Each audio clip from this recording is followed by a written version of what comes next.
It looked beautiful, I have to say.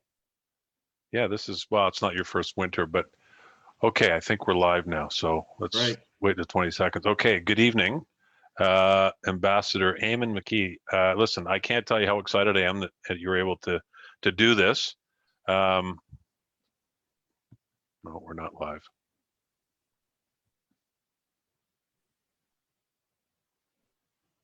Okay. There we go. We live in a world now where, we're doing everything virtually and remotely and by Zoom. So there's always technical delays for those of us that aren't professionals and don't do this on a regular basis. There's always some challenges coming out of the gate. So, but I think we're Absolutely. live now, Ambassador. Great. So let's proceed on that basis. So, listen, I just want to say thank you so much to the people who are watching this. This is the welcome to Ambassador Eamonn McKee, who's as of this past summer, became Ireland's ambassador to Canada and also the ambassador to Jamaica for reasons I'll explain in a moment. You know what? I think I think you could guess. I just got this out of the way. So when I first got elected in 2015, I was dumbfounded why the ambassador to Canada was also the ambassador to Jamaica, and then I spent a winter in Ottawa, and I I solved the riddle Yeah, because the winters exactly. there are incredibly harsh. So, but Far listen, be it for me to confirm that. yeah, well, just be patient. Just be Yeah, yeah, patient. yeah. But anyway, listen, thanks so much. I really appreciate you taking the time to do this. Um, we live in a virtual world now since COVID sort of locked us down the first time in March. I've been, like everybody else has been as well, doing business virtually and communicating like this on a screen. Yeah. And it's we're getting better at it, but it's not perfect, and we're going to hopefully this is going to come to an end sometime soon. So, Mm. in your case, you're the new ambassador, and you can tell us all about that. But it's unfortunate because you've been here for several months now. We have this big, beautiful country, and so many different organizations and people and cities across the Canada that want to meet you in person. So that's got to be a bit frustrating for you. Oh, listen, James, it's incredibly frustrating. My wife likes to joke, we've moved house but not moved country because we can't see it. Yeah, And yeah. and I was on a call yesterday. We had 26 heads of mission from around the world, and we were talking to our Secretary General about, what's it like operating under COVID. And I think for those of us who are newly posted, it was reassuring that everybody felt the same thing. It's very difficult to get adjusted to your new environment. It's a real downside not being able to meet people, and particularly so in Canada, because I found that with Canadians of Irish heritage, it's such a door opener. People are so passionate about that. They want to Yeah. talk about it. I remember talking to a senior official, and I had begun reading the briefs, make sure I knew what I was talking about. I couldn't get a word in edgeways. He wanted to talk about his family in Ireland. He wanted to talk about history. Yeah. I just had to let him at it. It was great. And so not being able to actually use that as fuel to meet people and so on is really frustrating. But there are the times we live in, and you're right, we're all doing this now. I've done a lot of these webinars and outreach and social media. We're becoming experts on, cameras and sound. I haven't yet got to makeup, as you could probably tell, but I'm sure we all have to learn that too. Yeah, But, well, and so it is very frustrating. However, I suppose to be absolutely honest about it, there are two things. One, people are connecting with us that never connected before. If you weren't in Ottawa or you weren't with our consulate in Vancouver, people kind of got turned off a little bit. Now that we're on these platforms, people can either join us or they can get the recording afterwards. And so it's extended our reach. And I think that the way we're communicating now is going to be, and I'm sure with you, James, as well, it's the same thing. This is a new platform. It's a new way of communicating with people. It'll never be a substitute, but it is, kind of an extra dimension. So I think and we talked yesterday about how you do diplomacy in this age. It is really about how you professionalize your kind of production, your messaging, making sure that your audience is engaged with you. So yeah, it's frustrating, but we're all learning lessons about how to cope with this. And I'm sure, like you and your listeners, we're very encouraged by the prospect of a vaccine and getting back to normal. I thought it was really interesting. One of my colleagues said, he has banned the term new normal. He says, this is not normal. Don't get used to this. This is not the normal way. And I can't wait to get back to the situation where we can shake hands again with people. oh, It's just and you must feel that too. Just meeting people, it's. I think, funnily enough, I think diplomacy and politics are very, very similar in that way. Well, my job, much like yours, it's about people. I'm constantly in ordinary circumstances. I'm meeting people every day, all day, whether it's here in my riding or around the city, or right now I'd be in Ottawa ordinarily, but instead I spend my entire day with this thing on my ear. Yeah.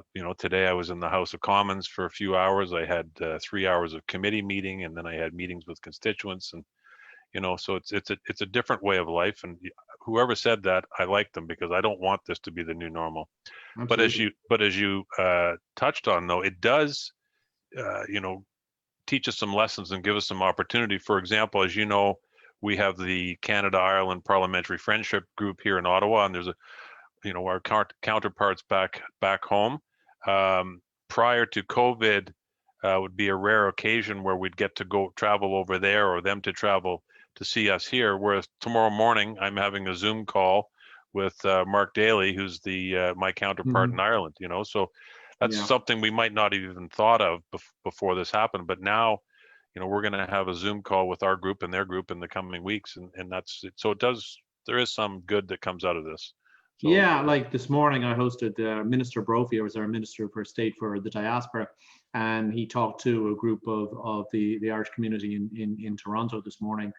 Normally we wouldn't have done that. We would have waited for a visit. We would be trying to schedule a visit, and he'd come over to meet them. But you're absolutely right. He had a great chat with them, and he got a sense of what was on their mind, and yeah. So it does, it does help. And like I say, I think it's, the future is kind of hybrid, and these forms of communication do have advantages. Absolutely.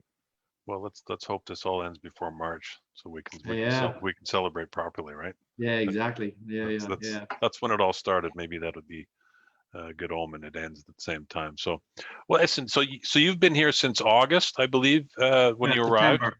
So, and you officially took office in September. Yeah. So it's why don't you? I know your background. You and I had a nice chat when I was in Ottawa a few weeks ago. We had a socially distanced get together at in your home. But for the sake of our listeners, why don't you share a bit of your background and what brought you to Canada? Sure. Yeah. I mean, I was born in North Dublin, Clontarf, great little neighborhood, went to college in UCD and focused in on economics and history. And I really wasn't sure what I wanted to do, and ended up getting into foreign affairs, which was great. I was really curious about the world and how it worked and how Ireland worked, and so joined foreign affairs, and I have been active in kind of Northern Ireland politics as a student. So believe me, the last place I wanted to go was Anglo-Irish Division, but that's where I found myself. Yeah. And I spent the first 20 years of my career on the peace process, and that was an enormous privilege. It was tough, it was exciting, occasionally depressing, but ultimately it was fantastic to be a part of that. So. And funnily enough, when you're involved in something like that, and you're helping bring, even in a small way, peace to your own country, everything after that is a bit of an anticlimax, to be honest. It's just it was history in the making. We were there, great colleagues in foreign affairs, great political leaders in Ireland too. You run the gamut from, Albert Reynolds did a fantastic job, and Bertie Ahern was amazing. Gareth Fitzgerald kind of cut the way with the Anglo-Irish Agreement of '85, and I joined the department in '86. We had great British leaders too. Margaret Thatcher, pretty courageous when she signed the Anglo-Irish Agreement.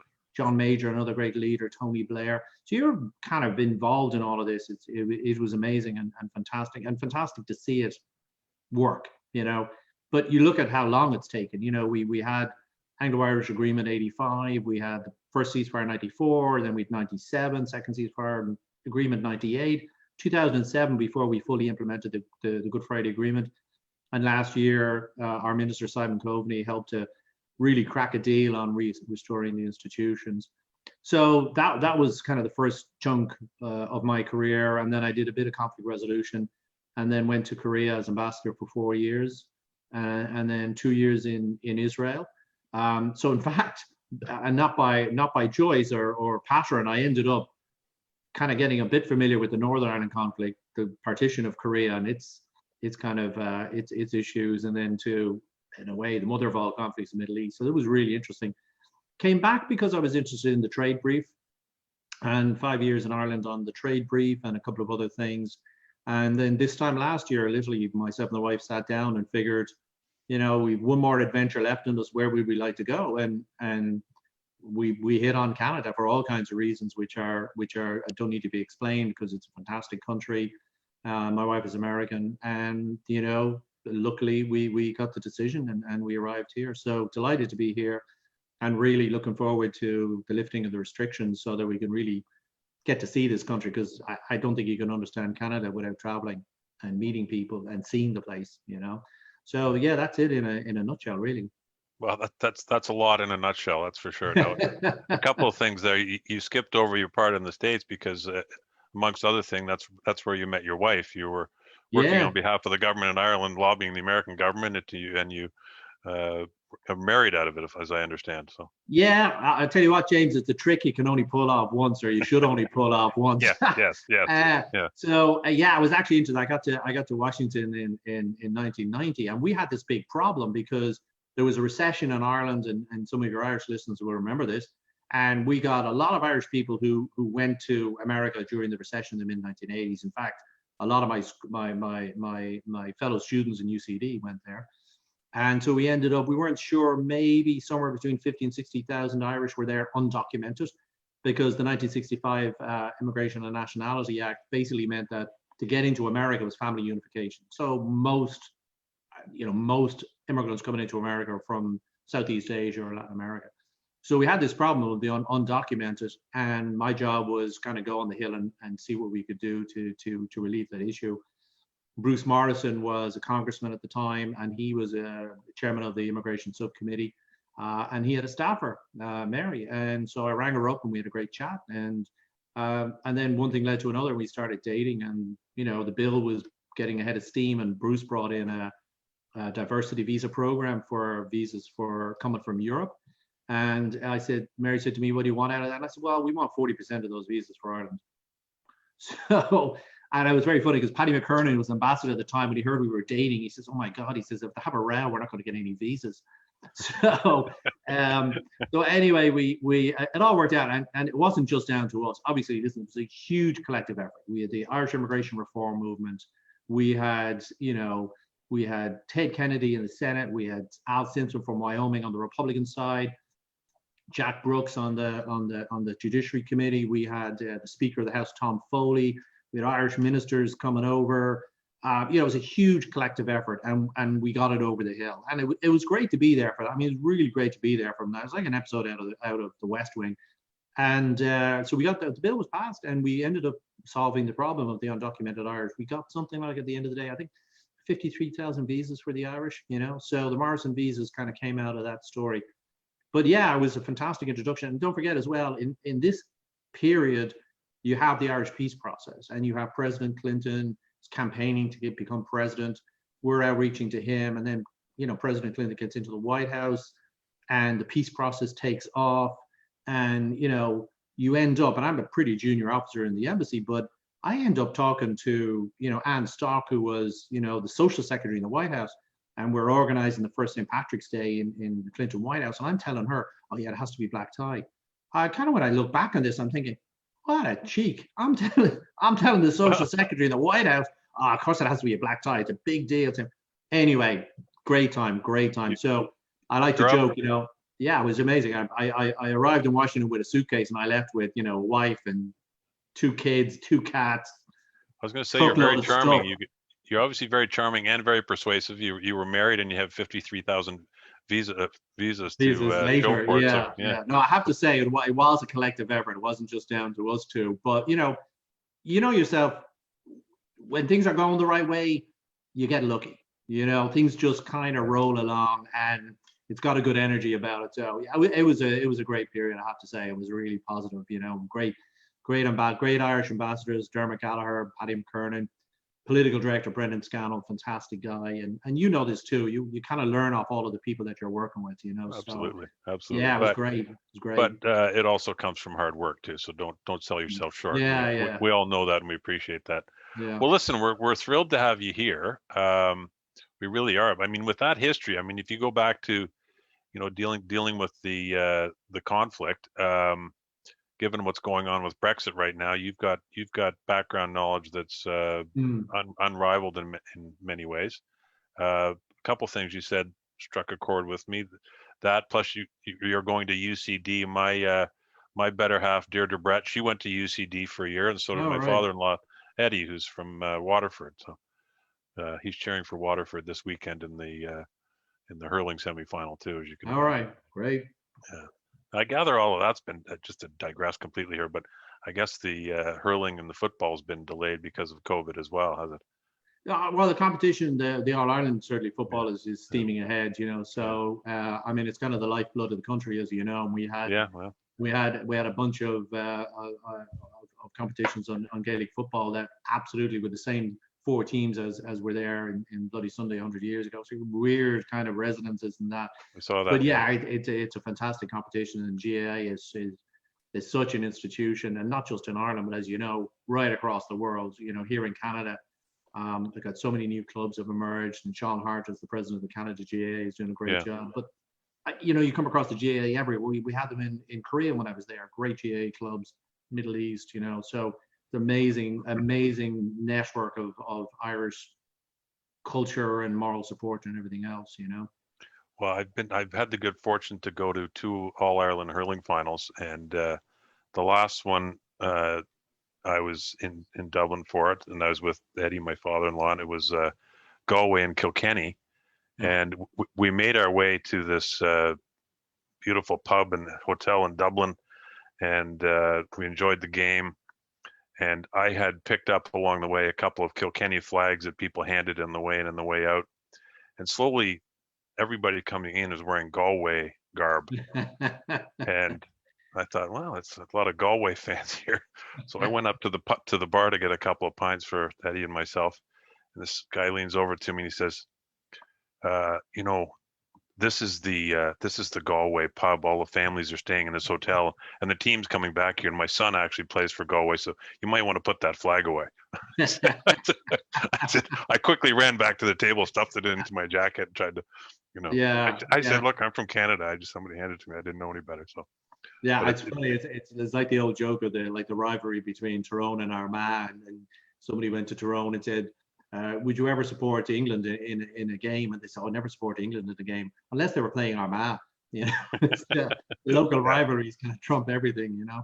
yeah, no, it's you know, hurling. Once people see it in Ireland, I'm amazed that it hasn't caught on around the world in a much bigger way because it truly is one of the greatest sports to watch that I've ever seen, and I'm a huge sports fan. So, Yeah, um, no, the speed and the skill is gobsmacking, really. But I think to be a really skillful player, I mean, you have to be pretty much born with the stuff in your hand. I mean, mhm. and you have to Kilkenny breed them from the cradle onwards, because it takes such amazing skill. Yeah, yeah, yeah. Yeah, no, it's truly remarkable. It's truly remarkable. So, look, there's lots of things to talk about. We don't have all night, unfortunately. We could do this all evening, but Mhm. one of the things we do have the Canada Ireland Parliamentary Friendship Group, and for people who are listening, for 5 years now, I've had on the docket at Parliament Hill a motion to declare Irish or March Irish Heritage Month. And finally, my number came up literally, and it's going to be first reading is going to be on December the 11th. Um, and those of the people who know me know my reasoning behind doing this. But it's a pretty significant event, and you can share some of your thoughts on this. But it is March for obvious reasons. But the motion itself is not. It's not about St. Patrick's Day. It's not about all of the sort of the stereotypical caricature Irish things people think of when they think of green hats and green beer. It's about the important contribution that Irish Canadians have made to building this country. I mean, you can literally go to any city, any town in this country, and there's something there that somebody can say, well, when the Irish came to Canada, they played a big part in building Mhm. that or making that happen. So this Mhm. is what the motion is really about, and I'm very proud of the fact that it's coming on board, and I'm getting support from all sides. I think it'll be. I don't think it'll have any trouble getting through the House. I was talking to some of my conservative friends today and some from the NDP, and they're all quite enthused about it too. So it's Mm. I'm thrilled that you're going to be here and be part of it. So I'm going to, just so you know, I'm going to be back in Ottawa. The motion's being heard on Friday, December the 11th. I'm going to come back to Ottawa. I'm doing Parliament virtually, but I'm actually going to come and do it in person because I feel Right. that strongly about it. So Yeah. Yeah. Well, let me just thank you for all your work on the parliamentary group. I mean, I think that kind of connection between Ireland and Ottawa is fantastic. And I know that you work very closely with Jim and doing the Irish Night on the Hill, which just went from strength to strength, and it was becoming a real institution on the Hill and a great celebration. And you can't, there's no substitute for those kind of things. I know COVID has set it back, but I've no doubt that you'll be hosting that again, and you'll have our full support for it, because anybody who is, I mean, it's not just people with Irish background, but anybody with an Irish affinity, what we call the kind yeah, of affinity diaspora, yeah, come along, and you get a little taste of Ireland and how we socialize and how we enjoy culture and how we get just love meeting people. Very social. And from what I've heard, the Irish Night on the Hill is really one of those kind of keynote events, and we're looking forward to getting back to doing that again. And that's down to your efforts. And again, with the declaration with the Irish Heritage Month, you've been persistent on this, and you've been rewarded with a bit of luck in terms of the draw, and that's just fantastic. But the strength, the Irish Canadian relationship is going from strength to strength, and your contribution has been huge on that. And you were kind of, you almost deserve to get lucky with it, to be honest, and to get it there. And I, and you can kind of let me know. I just get this real sense of burgeoning pride about the Irish contribution in Canada. That up until recent, again, you can probably tell me, but I've just always had this sense of Canada, huge emphasis on obviously the British kind of parentage, the French, and that kind of thing, and the Scottish, of course, but that the Irish sense of the actual contribution they've made has grown and increasingly grown, and that we can, it's a real energy that's there, and I think rightly so. I mean, there are more proportionately Irish here in Canada than there are in the United States. You've got towering figures like Thomas D'Arcy McGee, who made a huge contribution to Confederation, but also to the values that defined Canada as a welcoming, diverse country. And you can see this even today, that Ireland and Canada both are in the top 3 for cultures that are open to foreign ideas, new ideas, open to talent and diversity.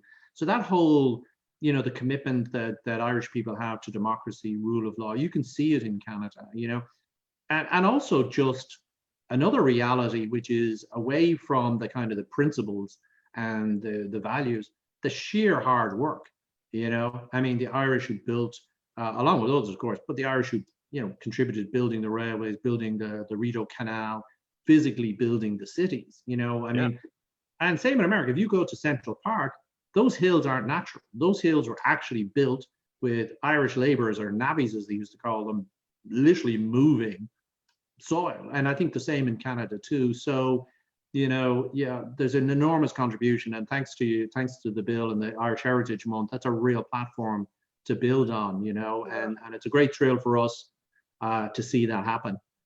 It's something that needs to be celebrated. It certainly deserves to be celebrated. And as you're right, Ambassador Kelly played a big part. Those evenings we had on the Hill, we had 3 of them, and last year was going to be the biggest, because every year, as you said, they kept getting bigger, and people realized how important it was. And it's unfortunate we weren't able to go ahead this year, and it's really unfortunate Ambassador Kelly wasn't able to be here, because it would have been a fitting send off for him. But and I hope he's able to see this, if not live, at some later date. But because his contribution while he was here was remarkable as well, and he's just as you know, he's a very classy, great individual. So I have a lot of thanks for him.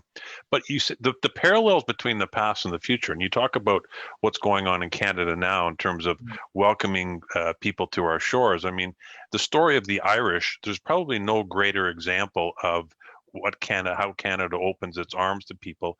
And you're familiar with the Ireland Park Foundation in Toronto, and the famine statues down by Billy Bishop Airport, and the second park that will be opening up next summer to commemorate that, because at the time the famine was happening. Population of the city of Toronto was just over 20,000 people, and over 30,000 people coming from Ireland made their way here to the shores, and they were welcomed with open arms. I mean, Yeah. if people put that in perspective, it's overwhelming isn't a strong enough term to capture the significance of it, but that's the type of place it is. So Canada has a strong history of being built on immigration and welcoming people to the country, and the Irish are a big part of that. And it's not just, it continues to be that way. I mean, as Hmm.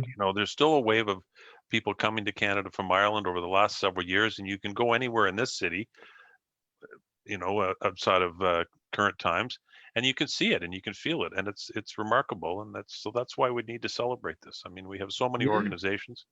Mm. No, I mean, one thing that it strikes me is in Toronto is the vibrancy of the culture there and of the people there, and you see it again and again. I mean, obviously you go back and and when 30,000 people turn up and they're starving and they're absolutely impoverished, and they're not ready for the winter or whatever, and Canadians go out and welcome them, and you have people like Dr. Crissett and so on actually give their lives, die Literally, yeah. helping, literally giving the Yeah. and not he wasn't the only one giving help and succor to the Irish. An amazing response, and we saw it in Montreal and Quebec too. And I visited a few years ago Grosse Ile, Right. and you saw how the Irish were helped there.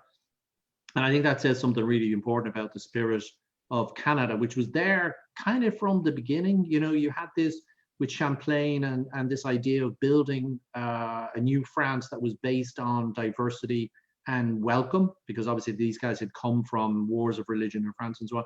It's kind of in the DNA of Canada, and the Irish were lucky enough to get welcomed by that. And I think that set a very positive tone for the relationship. And now, you've got these amazing Irish organizations in Toronto, Vancouver, Ottawa, and of course, obviously in Newfoundland and Nova Scotia.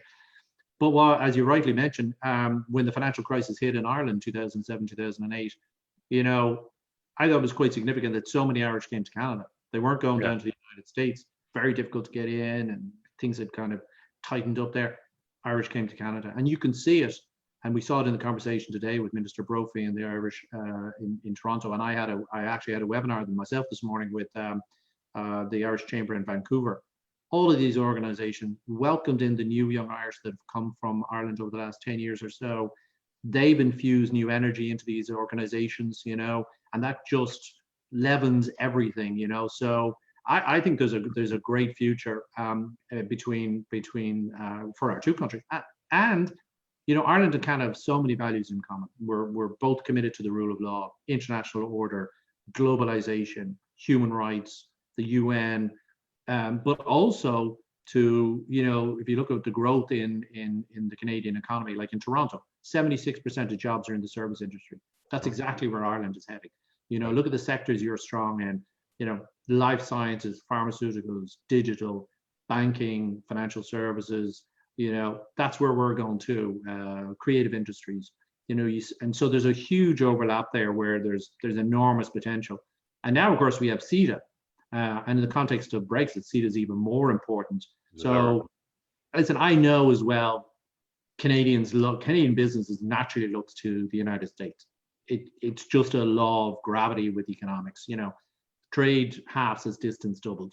You trade with the United States, but I think there are still huge advantages to trading with the European Union, diversity of markets, a lot of innovation in Europe, a lot of business opportunities in Europe.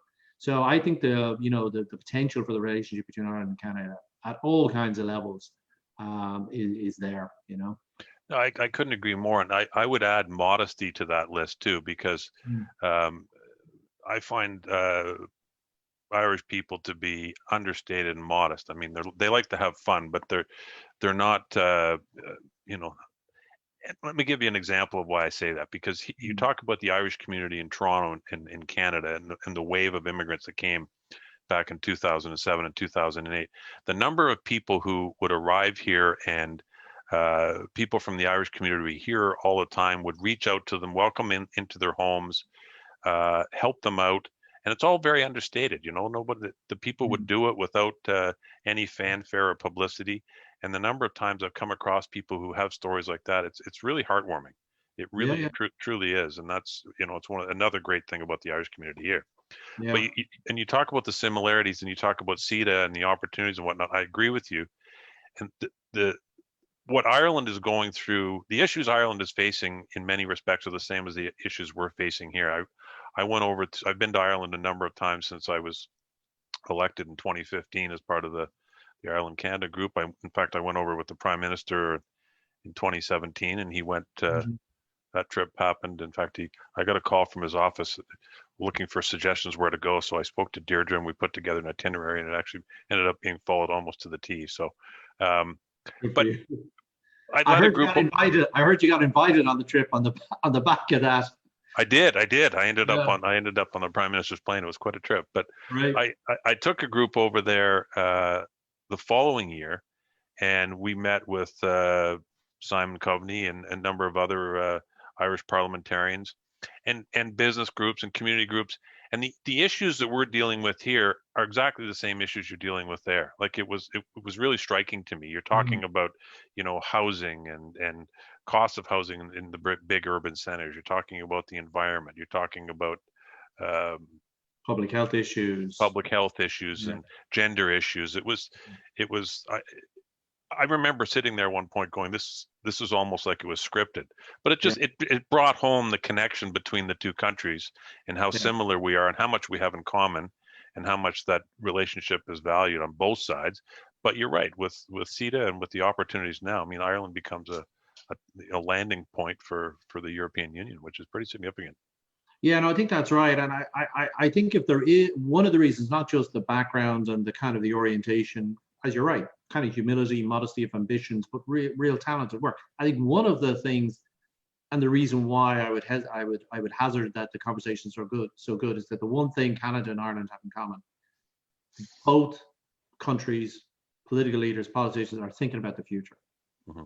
They're not thinking about the past. I suspect that Britain is caught up in Brexit because it's thinking about the past, not the future.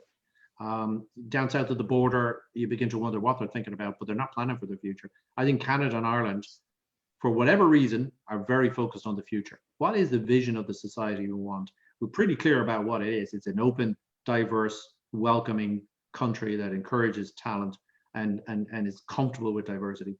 Ireland's the same. 1 in 8 people in Ireland don't speak English at home. It's a foreign language. 17% of our population is foreign born. We're welcoming talent exactly the same as Canada. Why? Because it makes your country better. It makes your country more resilient. It makes your country ready for the future. If you look at the government's kind of 3 keynote strategies, which came when Leo Varadkar was prime minister, we've got global Ireland. We've established 10 new embassies abroad and more offices. IDA started in Toronto, for example. We've got EI there now. So we've got global Ireland, Ireland's place in the world. We've got Ireland 2040, multi-billion euro package of incentives to build the infrastructure to meet the needs of our country in 2040. And we've got future jobs. What are the jobs? What jobs are going to survive in a digital age where there seems to be a digital revolution every week? I mean, things just keep happening. What jobs are not going to be there? So both countries, I think, are very focused on the future. We both have challenges, by the way. This is not all rosy. I mean, we've got a big challenge about the environment. We've got to tackle issues like the size of our cattle herd, and we've got to meet our green targets. And we're struggling with that because it's a real cost for farmers and for businesses. I know this is an issue too because the extractive industries are such an important part of the Canadian economy. How do you retool? We all know this is coming. How do you create a vision for what Canada looks like in the future in a carbon age? COVID has taught both of us some really harsh lessons about preparedness. We've both struggled to deal with this, and we both failed when it came to long-term care for the elderly. We see where the casualties there were COVID. So we're going to face very similar issues, but at least we're facing them, and we're saying, well, we've got to deal with these things. So I mean, I think and COVID has also taught us that these things can happen very quickly, and it's a bit of a dry run for climate change and biodiversity. Although I did see that Canada has I think it's a quarter of the Earth's forest now. And they, astonishingly enough, there are more trees there are more trees in Canada, or put it this way, you need six Milky Ways worth of stars to match the number of trees in Canada. It's like absolutely astonishing, you know. So you're in a good position in terms of biodiversity and contributing to lowering carbon emissions. So yeah, whether it's challenges or opportunities, we've got a great agenda. So I like the way you characterize our neighbors. I couldn't have put it better myself. And sometimes I say another similarity is we both have neighbors that are our best friends who are not acting the way we would prefer them to be acting right at the moment. No, You know, no. but Yeah. we deal with it and move forward, as you say. Yeah. So, but you're right. I mean, Canada, the agriculture sector in Canada is very, very important. So listen, I've got a couple things coming in from online here. I've Sure. got well, you know, some of our local radio personalities, of course. I think you've been on both the Toronto shows. You've been in Mark and Ken's show, but I see Hugo here is sending in, said to say hello. Great. Hi, Hugo. Yeah, Hugo's. We all know Hugo, and Hugo's a great guy. And Yeah. here's an interesting question. It's a friend of mine from Etobicoke Lakeshore. His name's Billy Stapleton. He says, "Can you ask him?" He says, "Have you had any Canadian/Irish black pudding?" I'm not sure. No, I gotta tell you, I was only talking today to somebody and I said, I really miss the black and white pudding. I miss the fry. So if you can slip me some, I'd be more than appreciative. There's a couple of things you do miss. And I gotta tell you, the Irish food, we can't, myself and my wife knew we'd miss Irish food. Irish food, and James, you've been over there. It's pretty damn good. So It's very good. yeah, you know, so but it was quite funny actually, because when I met my wife, she's an Irish Italian American, I explained to her what exactly black pudding was and white pudding was, and she said, "Oh my God, that's disgusting." But now she's its biggest fan, and she does a great fry. So yeah, I do miss a good slap of Irish fry, I can tell you. Yeah. Like you should let people try it before you tell them what it is. It's just to be, because you might turn people, and I've fallen for that myself. I didn't. When you hear what it is, it's not exactly, doesn't make it sound appetizing, but No. it is quite good. So Yeah. it is very good. So, well, I mean, hopefully in the coming months, we're going to get a chance to have you here in Toronto and across the country to meet everybody in person, because I know everybody is really anxious to have a chance to meet with you in person. But I assume you've been meeting with many of the groups on Zoom, and you've, like Ethna here in Toronto, you've been working with her, for example, Yeah. I'm sure. Yeah, no, we've kind of outreached on the Zoom, and again, that has advantages. You can you can do it regularly, and but it's not the same thing. I mean, I haven't been able to get. I was in Toronto many years ago, but I was on the phone to Robert Kearns today, who's been fantastic in terms of volunteering for Ireland, whether it's the Ireland funds, and you've now got the Ireland Park Foundation and the Famine Memorial. And those things wouldn't have happened without Robert and the support that he's got, and other people have contributed to it. And he's got great vision and plans for Toronto. The government is committed to a consulate in Toronto, and hopefully that'll happen as well, because that's a real catalyst. But there's no comparison to getting down to Toronto and meeting people, and networking and seeing what the opportunities are. Even meeting up my own colleagues. We've Deirdre Moran, who's in the IDA office there, Neil Cooney, both doing a great job. And just connecting with them and sharing plans and just getting to know them. So yeah, really looking forward to getting down and meeting people. And yourself, there's just no comparison when as soon as you get into a city, just being in the street, just smelling the air, just meeting the people, just gives you a whole sense of it. It's very, for me here up in Ottawa, kind of in the residence and not being able to move around, it's very abstract. But at least we do have these platforms. Well, it's like you said at the beginning, you haven't left the country. Yeah.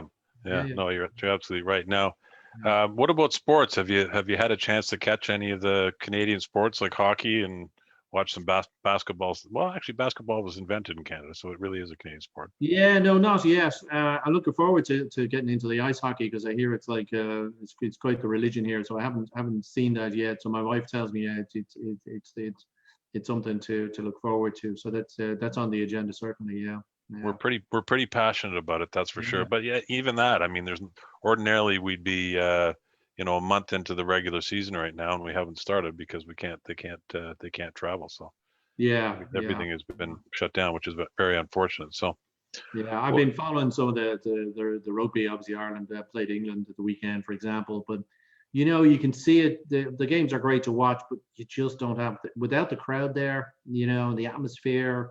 These great festivals of sport are robbed of. You just realize how important it is for them to be live sports with a crowd there. I mean, you've seen the atmosphere in an All Ireland hurling final. I mean, wow. I don't know if you're a golf fan or not, but I was watching the Masters a couple of weeks ago, and one of the you know impressive things about the Masters is how loud the crowd is. yeah, The players were playing. It was like you and I out for a game of golf and nobody watching. It's a completely different atmosphere. So totally different atmosphere. everything is really is completely changed. So Yeah, yeah. um, I should mention my two Irish colleagues, Catherine McKenna, of course, Oh yeah. and their dear friend Seamus O'Regan, who, as you know, his father passed away last week. So our thoughts go out to him and his family, of course. Mhm. Um, the three of us have a bit of a rivalry, Catherine and I in particular, and if she's listening, she'll get this about who who's more Irish, me, she or I. So if you're talking to Catherine and Seamus at some point, you got to put a plug in and say, well, look, Maloney is clearly the leader of that pack. But Yeah, good being for a you. diplomat, you might want to stay away from that. So Well, the only thing I'd say is we got a free set of the ancestry.com, so we did the test. But I kind of find it funny because every couple of months they give you a new result. So you know, yeah, when I did mine one, I was kind of hoping, I bet you there's some Viking in there because we all kind of want to be a Viking. It turns out there's nothing. I'm apparently about 95% Irish, so like my gene pool has never left the country.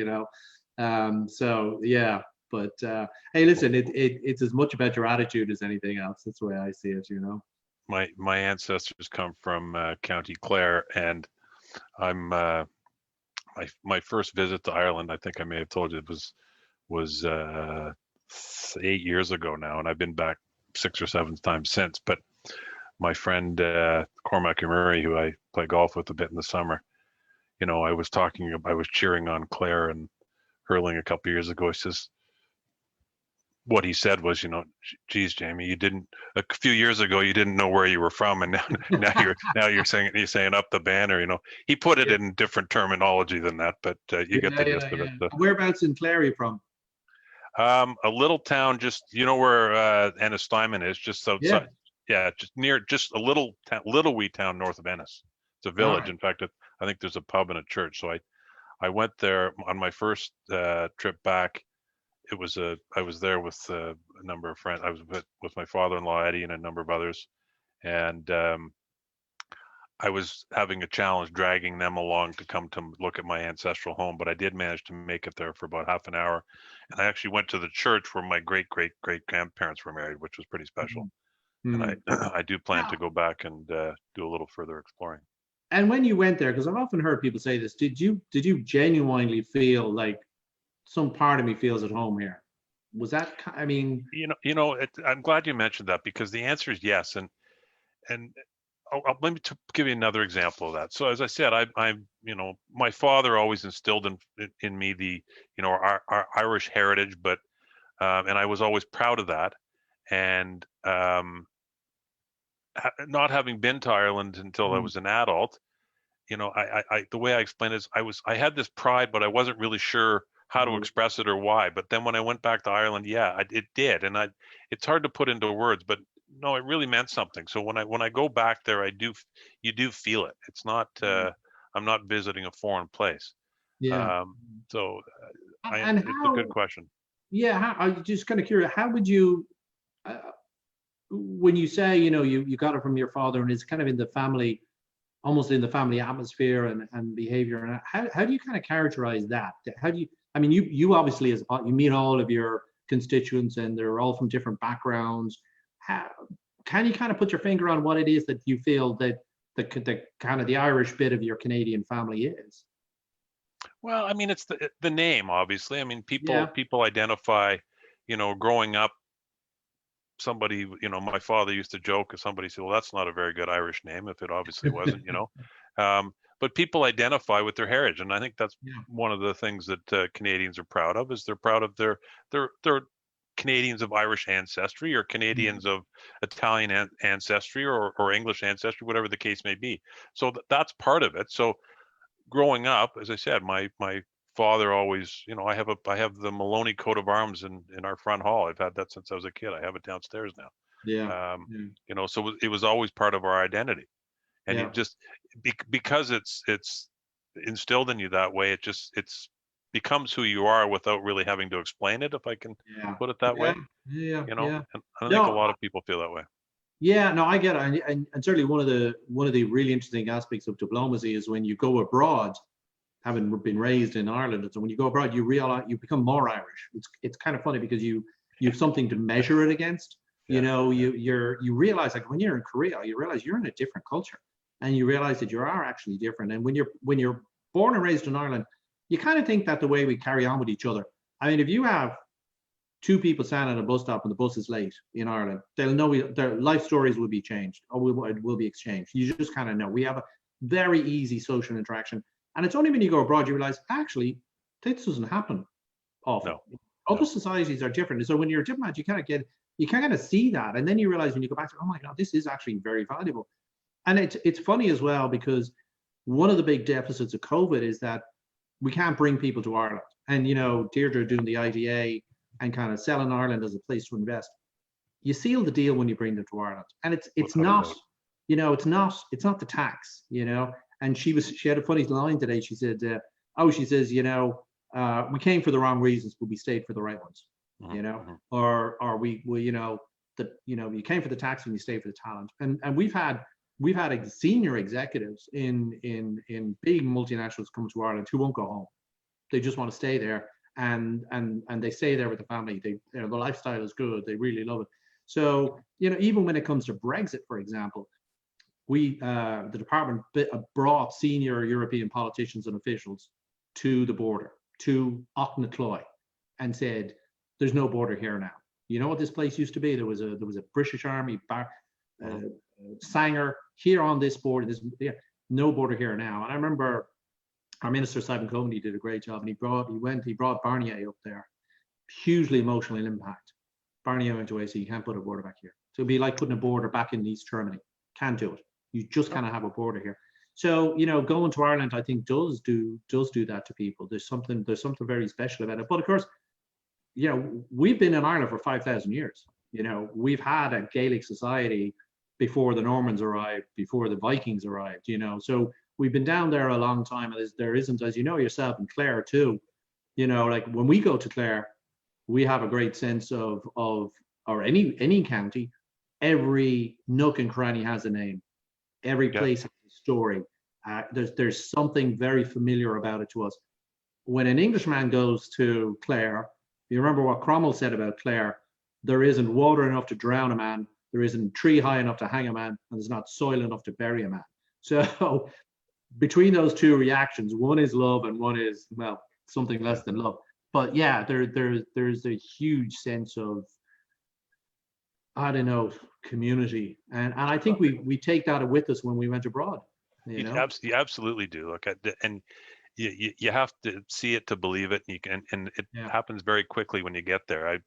2 years ago was the last time I was there, and I was with we were driving around and we got lost and said, "Oh no, we're going to end up in the wrong place." And my response was, "What difference does it make? We'll just end up in another town with really nice people who are going to welcome us with open arms." And it's absolutely. so true, because everywhere you go, that's the reception you get, and it doesn't matter what part of the country you're in.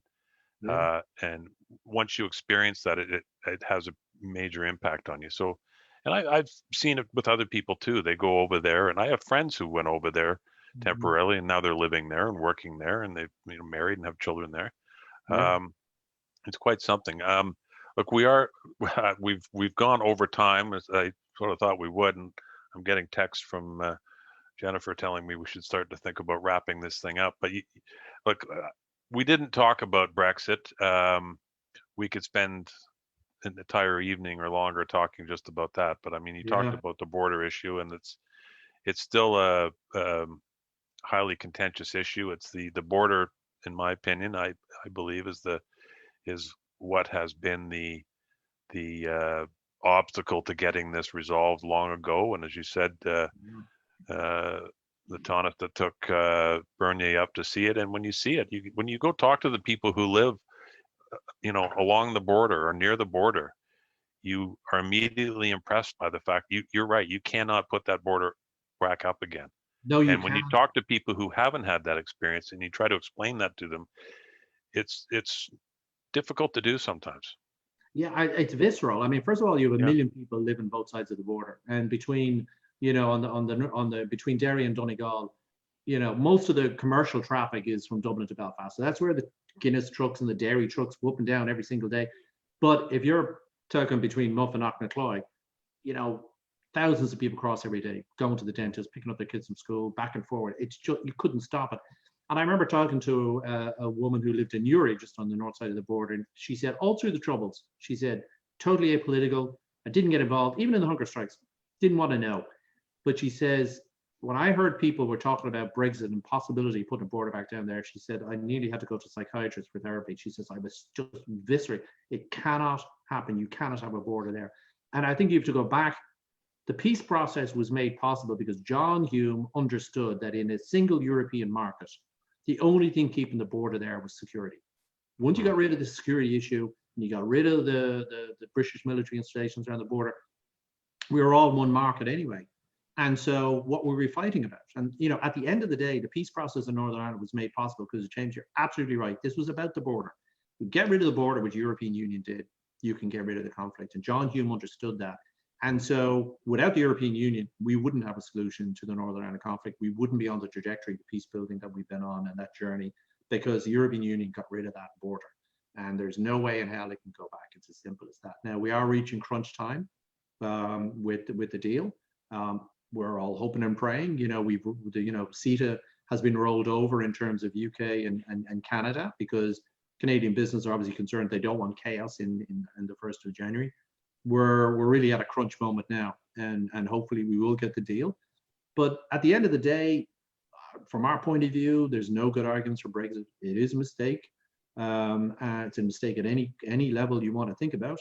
But we're going to have to deal with it. And we've got a great deal thanks to the collective efforts of the government. And I'd have to say, Enda Kenny, for example, he really understood what Brexit meant and campaigned to make sure that the European Union knew that Northern Ireland was at the heart of the Brexit difficulties, and the same with Micheál Martin now, with Leo Varadkar is in there, Simon Coveney, really on the top of their game when it came to it. So thanks to them, we've got the withdrawal agreement, we've got the Northern Ireland Protocol, and by God, we're going to hang on to it, And I also think, just a final point I just make, I think that there was, the election of President-elect Biden, I think that also, you could almost hear the penny drop in Downing Street. There's no way that that Nancy Pelosi and President-elect Biden are going to let anything, and I know the same is true of Prime Minister Trudeau here and your good self. Nobody is going to let any damage be done to the Good Friday Agreement, not after what we've been through. Well, and maybe we end on that note, because Canada played a big part in that process too, a number of Canadians, and that's something we're both very proud of. Absolutely, and I'm glad you brought that up too, because I work very closely with Judge Corey. Well, sorry to interrupt. I was going to ask you about that because I knew him. I knew him because he was a friend of one of the nicest men you'd ever meet in your life. He was just a decent, honorable man, as you know from meeting him. Yeah. And he played a big part in that process. I saw that, and I didn't actually. I'll be honest with you, I didn't realize that until today. I was reading an article that was written just after his passing, which was not long ago, as you know. Oh, listen, I had a huge fight with the Brits about this because they found some tort lawyer. This was a big part of the deal, that we were going to get a judge of international standing to look at half a dozen cases of controversial killings. And the Brits were coming up. They found a tort lawyer in Australia. I said no. And we went through all kinds of names. And eventually, I think it was the CAJ, the Committee on Administration and Justice, gave me a list. And I saw Judge Corey's name. And I said, who's this guy? And they said, oh, yeah, he's pretty good. So, we said, we could live with Judge Corey doing this, man of international stature. So the Brits actually said, oh, we might be onto something here, because they saw that he had fought in the Second World War. Former pilot, he did the GI Bill to become a lawyer, eventually ends up in the Supreme Court. So they were saying, yeah. And so I think Tony Blair sent his Attorney General, was it Michael Goldsmith or something was his name? He passed away sadly a few years later. He went over to see him. So the minister says to me, you better go over and talk to this Judge Corey. So I got on a plane and met Judge Corey. Fell in love with the man immediately. A decent man, hugely moral. And even though he was advanced in years, huge energy, amazing energy. So he tackled that job with incredible energy. I mean, he really did. He went after the Finucane case first because, he said, what did he say? Oh yeah, worst first. Let's deal with that one. Yeah. He tore through those cases, did a fantastic job. And I remember asking him once, the Brits were up to some tricks and he was getting annoyed. When you knew he was annoyed when he said golly gee. Exactly. When he said golly gee, exactly. The world was falling apart. It was like, but golly gee was all you got, and then oh my God, we're in trouble now. So what an amazing man. Just really, when you think about his life and his contribution and his morality and his integrity, and when he was the job was proposed to him, he said to Tony Blair, he said, I'm not doing it unless I have unfettered access to all of the documentation and everything I need to see. And he did. He got stuff that had never been seen before from the National Security Agency in Britain. He ferreted the stuff out. I mean, he got to the bottom of that stuff. But I also should mention General de Chastelain, working on the International Commission for Decommissioning. Not an easy job, pretty rough at the end, but an absolutely key role to play. Decommissioning was a very difficult issue for the IRA and for their supporters, because from their point of view, people had lost their lives and liberty getting these goddamn weapons, and they had to surrender them. But the key point was, once you surrender your weapons, you're returning to the state and to the police and to the army the monopoly of violence. That's what they were doing is hugely important. There was, it's no coincidence that the decommissioning of IRA arms and the acceptance of policing happened around the same time, because they are both two sides of the same coin. Chastelain played an amazing job there, and we've had Canadians before. I mean, back in the 1980s, we had talks about talks, and so Canadians have made a huge contribution to the peace process. Yeah, absolutely. Well, I don't know if you've had a chance to see that General since you've been in Ottawa. Probably not, but no, we've been in contact, but we haven't met yet. Yeah. I'll leave it at this. I spoke at a conference, or I was part of a conference in Carlingford a couple of years ago, the Darcy McGee Conference Foundation, and I was chairing a panel on the border issue, and who's in the audience but General de Chastelain, and I thought, oh my God, what am I doing up here? This man's in the audience. He should have been up there, not me. But no, he's a remarkable individual too. So listen, Ambassador, I can't thank you enough for taking the time to do this. I would love to do it again, because there's just so much to talk about. We can do it this way again. Hopefully sometime in the not too distant future, we can do this. We can do a broadcast where you and I are sitting in the same room. That'd be fantastic. Yeah. And listen, well done again on the Irish Heritage Month. It's a very significant development. It really is, and it's a huge platform to promote the Irish story in Canada, which we really need to ramp up on, and for people to be duly recognised for the contribution they've made. But that's a great development. Well, we have so much to be proud of, and this is just a way to bring it home and celebrate it. So thank you again. I'll see you in Ottawa in a couple of weeks, and look forward to getting this done. So thanks very much. My pleasure. Thanks, James. Have a good evening. Bye-bye. Bye. Bye-bye.